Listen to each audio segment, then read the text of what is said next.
Ma'am कल जो अखंड नगर में जो घटना हुई थी, क्या प्रकरण रहा? 15/3/2026 को जनपद सुल्तानपुर, थाना अखंड नगर के ग्राम कल्याणपुर से सूचना प्राप्त हुई थी कि रणजीत यादव निवासी कल्याणपुर के घर में फायरिंग और गुंडों ने मारपीट की है।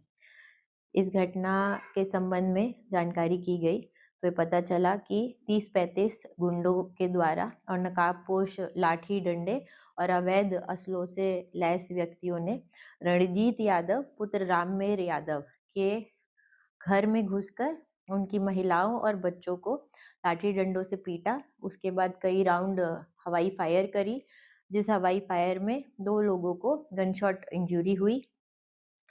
इसका मौका मुआयना करने के बाद गहनता से जब जांच की गई तो पता चला कि कल उससे एक दिन पहले 14/3/2026 को राणा अजीत सिंह निवासी ग्राम रतनपुर मैरवा, उनके पुत्र अभिजीत, रिश्तेदार वैभव सिंह तथा अन्य 10-15 लोग अपने लाइसेंसी शस्त्र लेकर उपरोक्त रंजीत यादव पुत्र राममेर और उसके चचेरे भाई संजीत यादव पुत्र रामदीन के बीच इनके मृतक चाचा राम खिलावन की जो निसंतान थे उनकी संपत्ति के कब्जे को लेकर विवाद था, जिसमें संजीत यादव जो राणा अजीत सिंह के ड्राइवर हैं उनका पक्ष लेते हुए ये स्वतः पंचायत करने गए थे, जिसपे मौके पर उपस्थित रंजीत यादव के घर की महिलाओं के द्वारा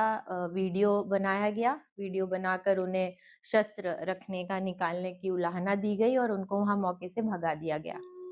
इसी चीज का बदला लेने की नियत से 15/3/2026 को पूरे षड्यंत्र के तहत राणा अजीत सिंह और उनके बेटे अभिजीत ने 30-35 गुंडे जनपद जौनपुर, सुल्तानपुर और अंबेडकर नगर से रणजीत के घर में भेजे। उनके वही औरतें जिन्होंने कल वीडियो बना के उलाहना दी थी और उनके बच्चों को घर में घुस के लाठी डंडों से मारा पीटा और उनको वहां पे दहशत फैलाई।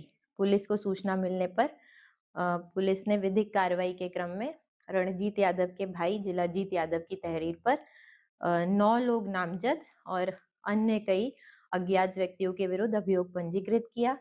विधिक कार्रवाई के क्रम में जब अभियुक्तों की धरपकड़ की गई तो ज्ञात हुआ कि राणा अजीत सिंह और उनके बेटे अभिजीत एवं 14 तारीख को मौके पर मौजूद ऋतिक राय और विक्कू सिंह और उनके 2 अन्य साथी ये 2 फॉर्च्यूनर में जिसमें से एक बीपी फॉर्च्यूनर थी, 3 लाइसेंसी शस्त्र, 1 राइफल और 2 अलग अलग बोर के पिस्टल और कई राउंड 60-70 से ऊपर राउंड्स हैं, 2 मैगजीन है जो फुल भरी हैं। इन सब शस्त्र और राउंड्स को लेकर लखनऊ की तरफ भागे। जब पुलिस टीम ने उनको रोकने का प्रयास किया तो उन्होंने 170 से ऊपर गाड़ी दौड़ाई, जिसमें लखनऊ पुलिस की एवं पूर्वांचल के पेट्रोल व्हीकल और कंट्रोल रूम की मदद से इनको रोका गया।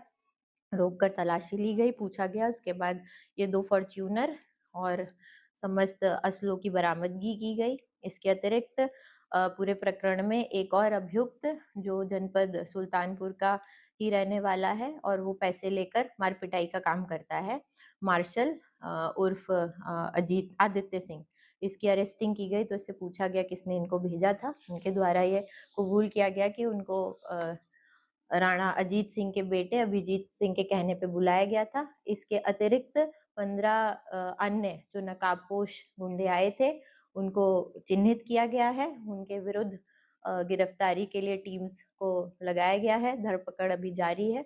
सबके विरुद्ध सख्त से सख्त कार्रवाई की जाएगी। 8 लोग अभी अरेस्ट हुए हैं, जिसमें माननीय न्यायालय के आदेश के क्रम में सभी को न्यायिक हिरासत में भेजा गया है। अग्रिम विधिक कार्रवाई प्रचलित है। इस प्रकरण में थानाध्यक्ष अखंड नगर के द्वारा 14 की घटना सही प्रकरण जो है वरिष्ठ अधिकारियों को जानकारी सूचना न देना, प्रभावी निरोधात्मक कार्रवाई न करना एवं 15 की घटना के बाद मौके पर जाकर गलत इंफॉर्मेशन देना कि लाठी डंडे से मारपीट पारिवारिक लोगों के बीच हुई है, और गुंडों के संबंध में और फायरिंग के संबंध में उच्चाधिकारियों को गलत सूचना देने के कारण उनको निलंबित करके उनके विरुद्ध अनुशासनात्मक कार्रवाई प्रचलित की गई है। पूरे प्रकरण में शिथिल पर्यवेक्षण के संबंध में भी जांच प्रचलित की गई है।